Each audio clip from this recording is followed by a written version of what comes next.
ఇక భారత్ పాక్ మధ్య యుద్ధాన్ని ఆపానంటూ పదే పదే గొప్పలు చెప్పుకుంటున్న అమెరికా అధ్యక్షుడు ట్రంప్ యూటర్న్ తీసుకున్నారు.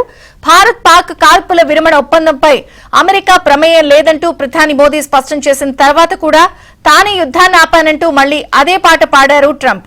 ఇప్పుడు రూటు మార్చారు. భారత్ పాక్ యుద్ధాన్ని ఆపింది తాను కాదని ఎట్టకేలకు అంగీకరించారు. భారత్ పాక్ కు చెందిన ఇద్దరు తెలివైన నేతలు ఇరు దేశాల మధ్య ఉద్రిక్తతలను పరిష్కరించారన్నారు.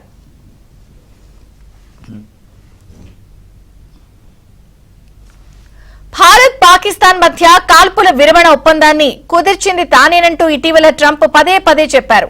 దీనిపై స్పందించిన భారత ప్రధాని మోదీ ఈ ఒప్పందంలో అమెరికా ప్రమేయమేమీ లేదని తేల్చి చెప్పారు.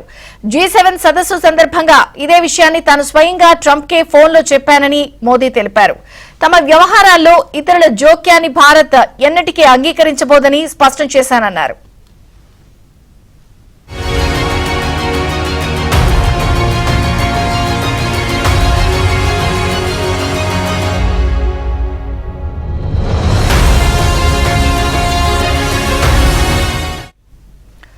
అయితే మోదీతో ఫోన్లో చర్చల అనంతరం కూడా ట్రంప్ తొలుత పాత పాటే పాడారు. పాకిస్తాన్ పై తనకు ప్రేమ ఉందని, మోదీ అత్యద్భుత వ్యక్తి అంటూ కొనియాడుతూనే భారత్ పాక్ యుద్ధాన్ని తానే ఆపానంటూ గొప్పలు చెప్పుకున్నారు.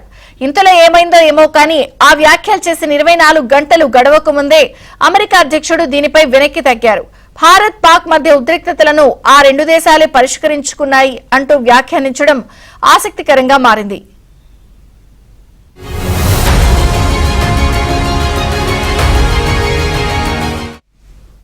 I'm so happy. There was a deal that two smart people, plus, they have people on their staff too, but two smart people, two very smart people decided not to keep going with that war. That could have been a nuclear war. Those are two nuclear powers.